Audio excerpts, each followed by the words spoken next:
Now, the second, in terms of the sleep habits, the second point that I wanted to, or the second strategy in those top 3 strategies, sleep habit, sleep restriction, and worry control, is, as I said, sleep restriction. Now, this is, I'm not going to deny that this is a really difficult thing to do.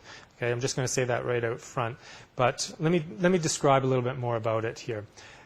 What sleep restriction, the basic principle behind that is that you're going to be restricting your sleep despite the fact that you're feeling tired. So more time in bed does not mean better sleep.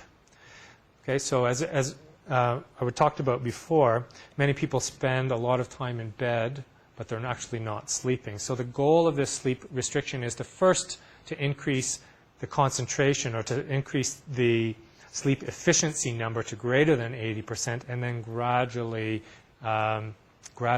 increase the amount of sleep after that. So the first step in that is to start a daily sleep diary for maybe a week or even 2 weeks in order to be able to see what your pattern of sleep is. How much time are you on average sleeping relative to the total amount of time that you're in bed? And then you can work out this number called sleep efficiency. And as we described before, it's the total time that you're asleep divided by the total time in bed times 100 will give you a percentage. So when you restrict your sleep, you keep the same wake-up time. So the same wake-up time, but you actually go to bed later.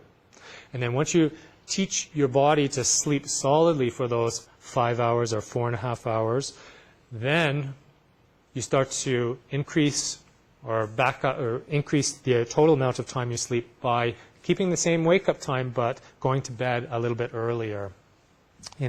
So what I would suggest is that if you try this, first of all, it's good to have some guidance in setting up the right sleep, the right program for yourself. But if you try this, you're trying to maintain that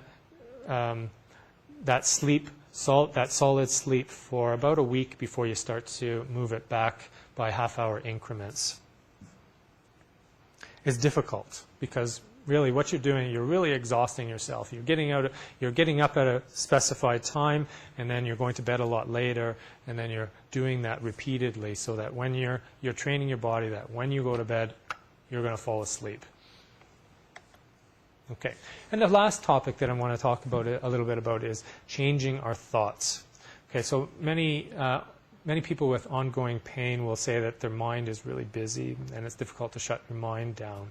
So one of the points that I want to make is that really few, if any, problems get solved with a flash of insight at 2:30 in the morning. It's not, aha, I found it, I've got the solution right now, right? So it's usually non-productive thinking.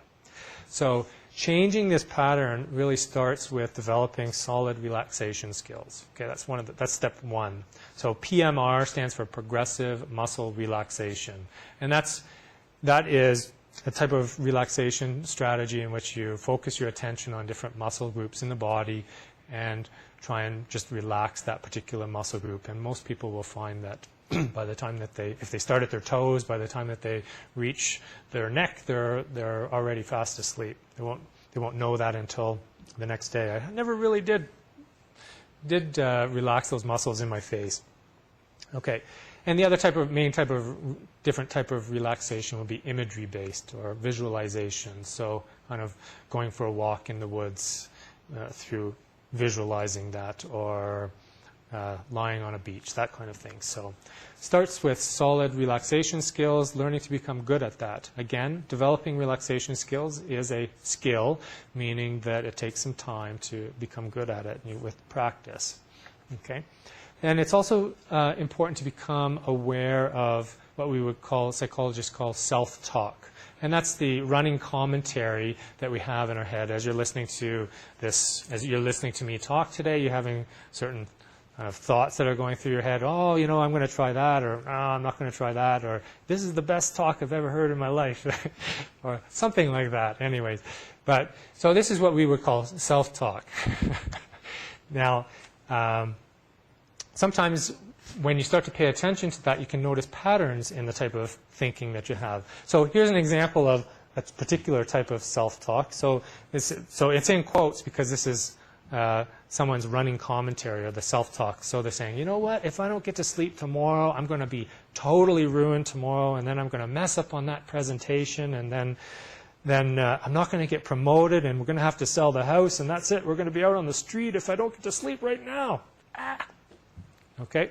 So here's an example of where you can see that that particular style of thinking that may be a little bit catastrophic, perhaps,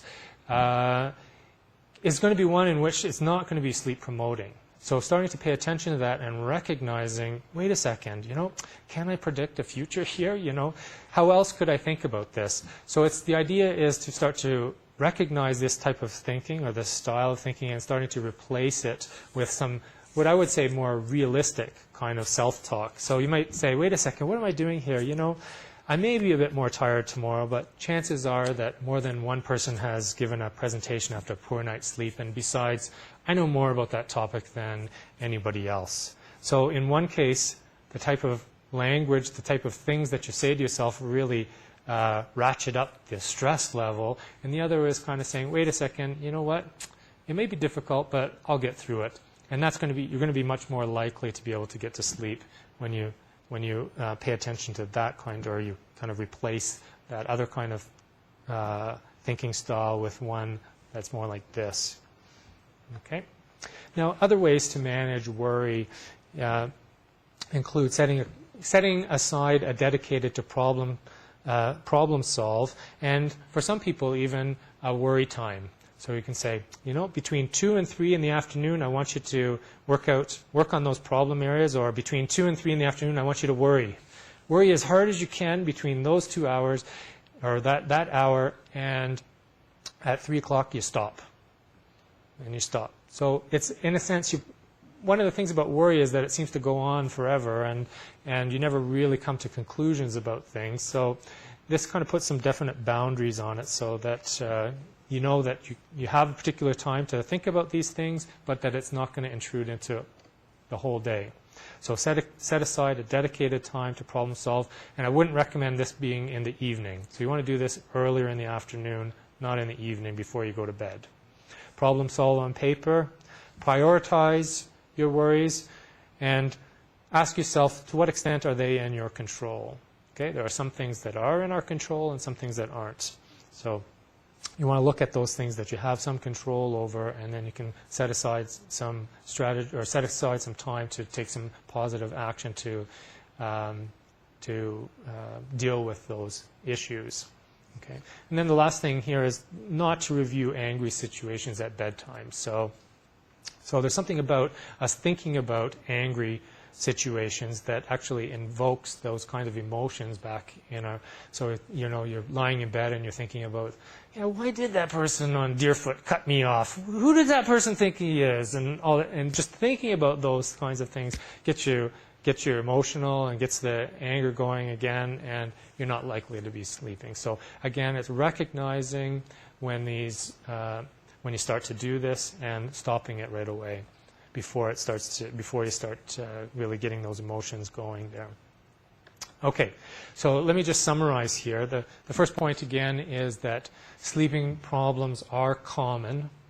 Okay, you want to seek medical advice around the use of specific sleeping medications. You always need to do that. A lot of the strategies that we were talking about, or that I've brought up here today, really around developing a very fixed routine around bedtime. You want to prepare your body for sleep. You want to use relaxation and positive self-talk. And overall, I guess one of the ways to say this is that you want to be working with your body, not against it. Thank you.